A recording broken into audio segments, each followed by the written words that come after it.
فرد جرم عائد ہو گئی ہے، جیل میں ہیں. لوگ کہنے لگے حضرت جی اپنی صفائی میں کچھ کہیں. فرمانے لگے ساری زندگی بندوں سے کچھ نہیں کہا.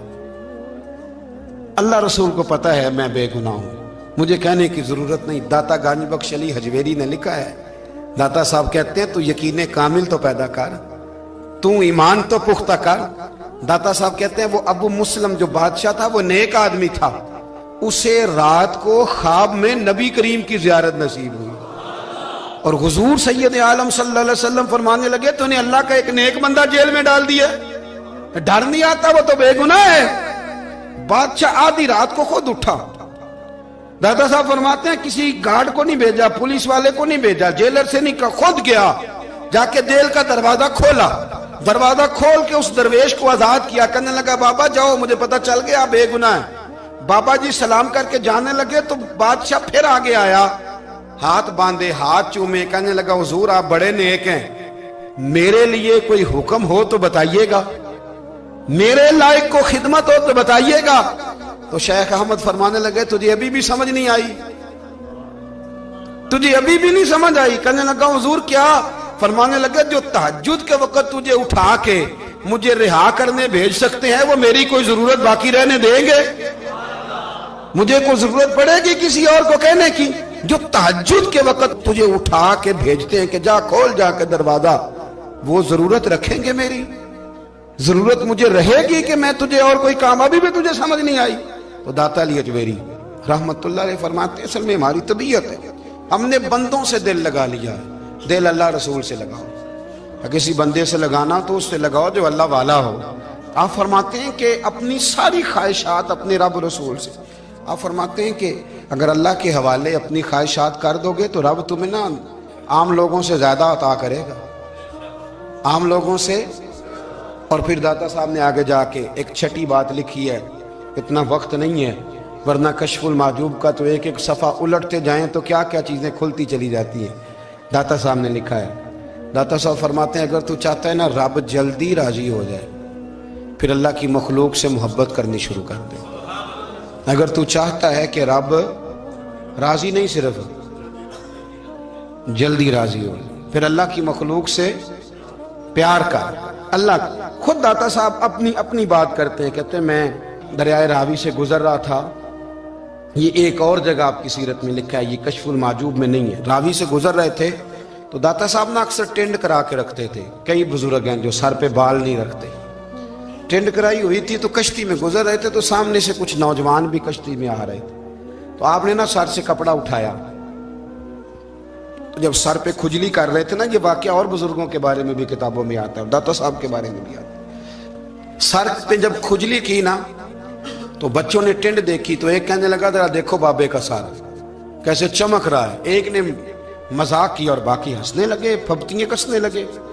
یہ اچھی بات نہیں ہوتی، یہ بزرگوں کے بارے میں یہ رویہ اللہ کو ناپسند ہے. اب وہ مذاق اڑا رہے ہیں تو داتا صاحب کے ساتھ مرید تھے جلال میں کہنے لگے حضور بد دعا کرے ان کے لیے، اتنے نالائق ہیں، یہ کوئی طریقہ ہے؟ داتا صاحب کہنے لگے کر دوں کہ حضور کر دے. مرید کہتے ہیں داتا صاحب نے ہاتھ اٹھائے تو ہمارا خیال تھا اب یہ ڈوب کے مر جائیں گے.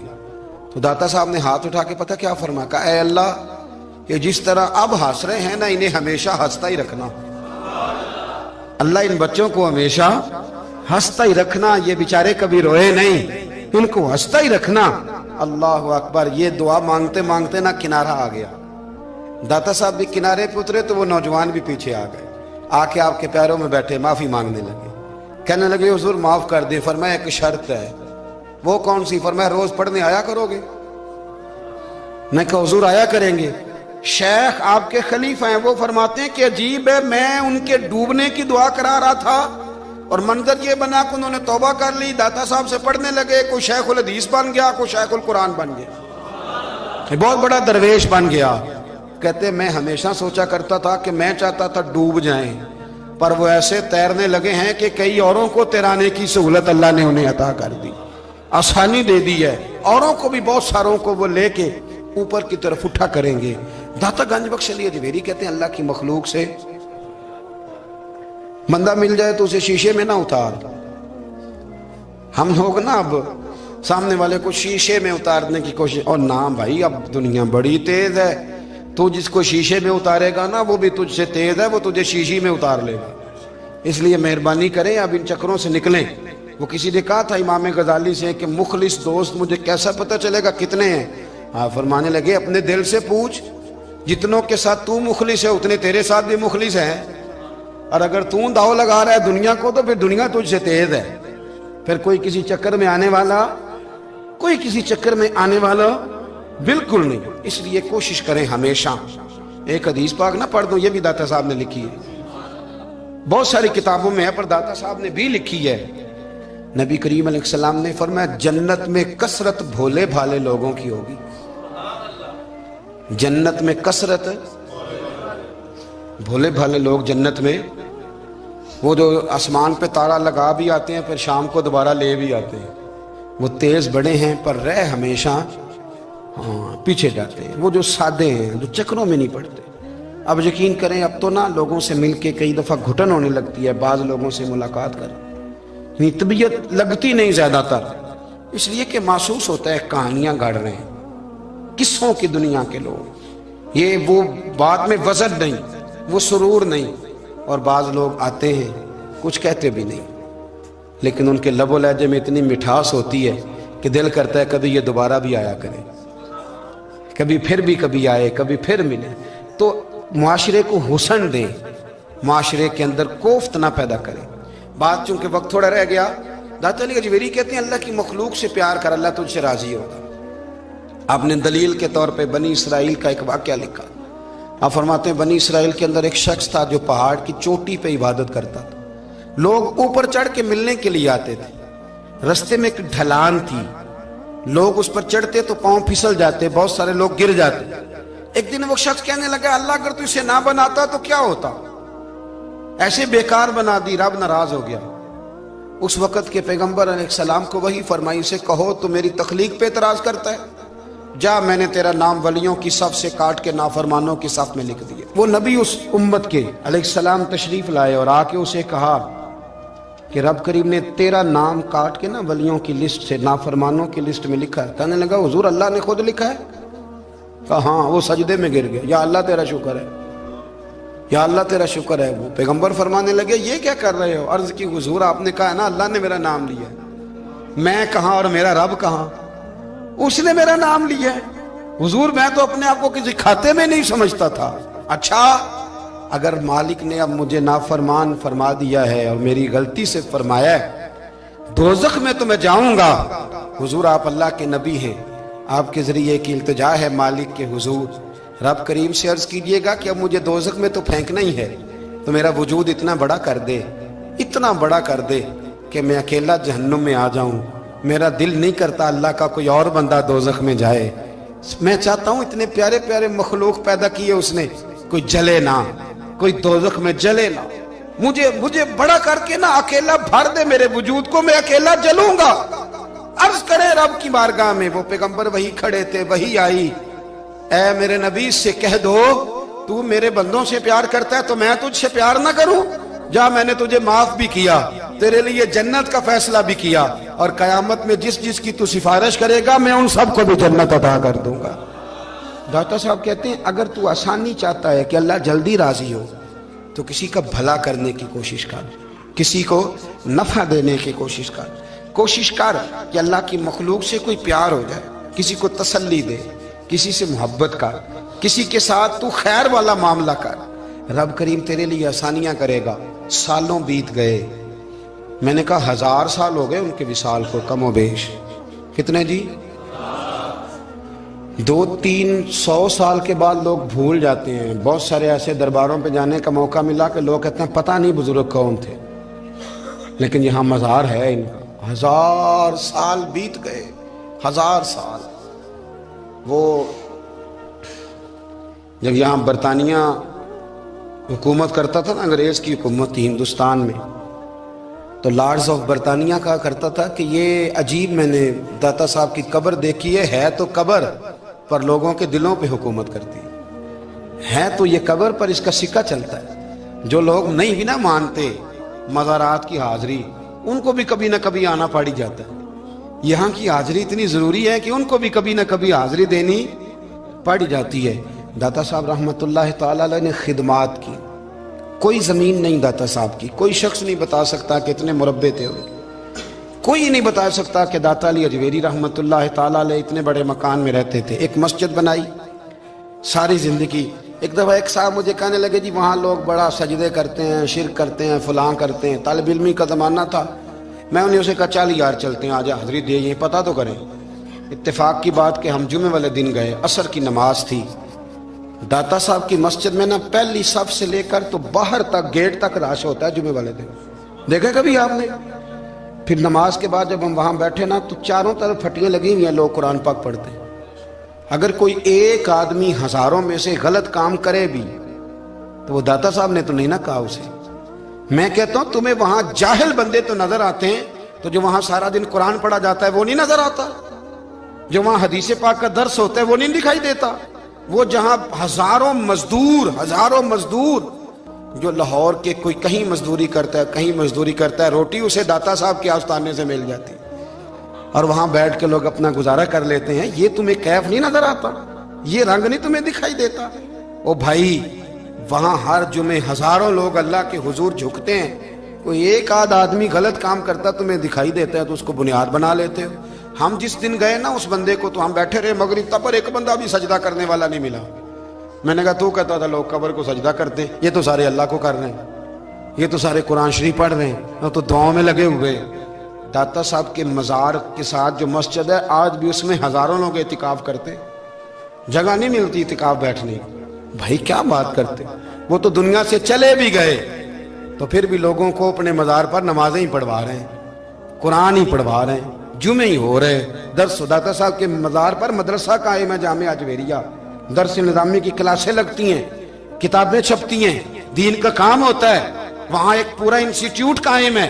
مہربانی فرمائیں اب تعصب کی اینک اتار دیں، فرقہ واریت کا ذوق چھوڑ دیں، صحیح کو صحیح کہنا سیکھیں، اصل کو اصل کہنا سیکھیں، اور اہل حق سے بھی میری گزارش ہے ان کی تعلیمات کو سمجھیں، میلوں ٹھولوں سے، غیر شرعی باتوں سے بچیں۔ اللہ ان کے درجات بلند کرے، ہمیں ان کی راہوں کا مسافر بنائے۔ آخر دعوانا الحمد۔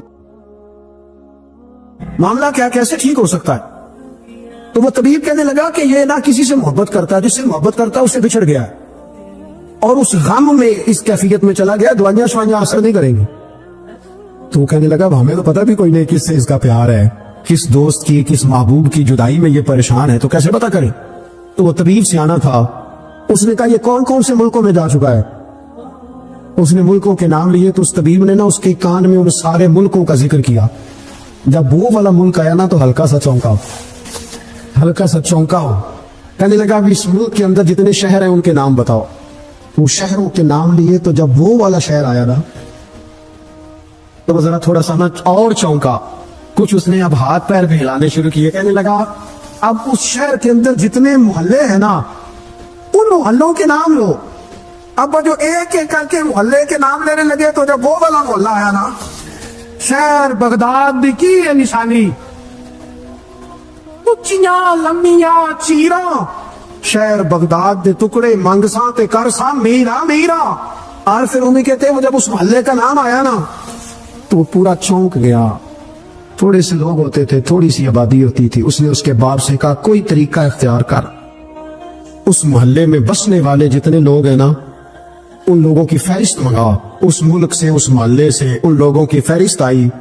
جب ایک ایک نام بولے جانے لگے اور جب نام آیا نا محبوب کا، نہ علمہ وچ پھسا سانو تو یار دی گل سنا، اور جب نام آیا نا اس محبوب کا تو پہلے اس کے ہاتھ کانپے، پھر اس کی نظر پھڑکی، پھر اس کی آنکھوں میں آنسو آئے، اور پھر اس نے آنکھیں کھول کے ہاتھ تھاما اپنے باپ کا اور رو کے کہنے لگا بابو آیا ہے، وہ یہاں ہے، ملاقات ہو جائے گی۔ پھر سمجھ آ گئی اس کی شفا کہاں ہے۔ میں کچھ دن پہلے ایک جگہ تعزیت، اور ڈرتا ڈرتا گیا تعزیت کرنے، پرانے جاننے والے تھے، دوستوں کا رشتہ تھا، تو میں ایک ہی بیٹا تھا، تو وہ مجھے پتا چلا کہ ٹرین ایکسیڈنٹ میں انتقال کر گیا، تو میں ڈرتے ڈرتے گیا کیونکہ معاملہ مشکوک تھا۔ اور جب میں تعزیت کے لیے اندر پہنچا تو ہمارے جو انکل تھے، جن کا میرے دوست تھے، وہ ان کے کچھ عزیز کہنے لگا کہ جی آپ کے ساتھ والے باہر جا سکتے ہیں؟ اور میں نے کہا چلے جاتے ہیں۔ میں دوستوں کو گاڑی میں بھیج دیا، اور جب میں نے اس سے بات چیت کی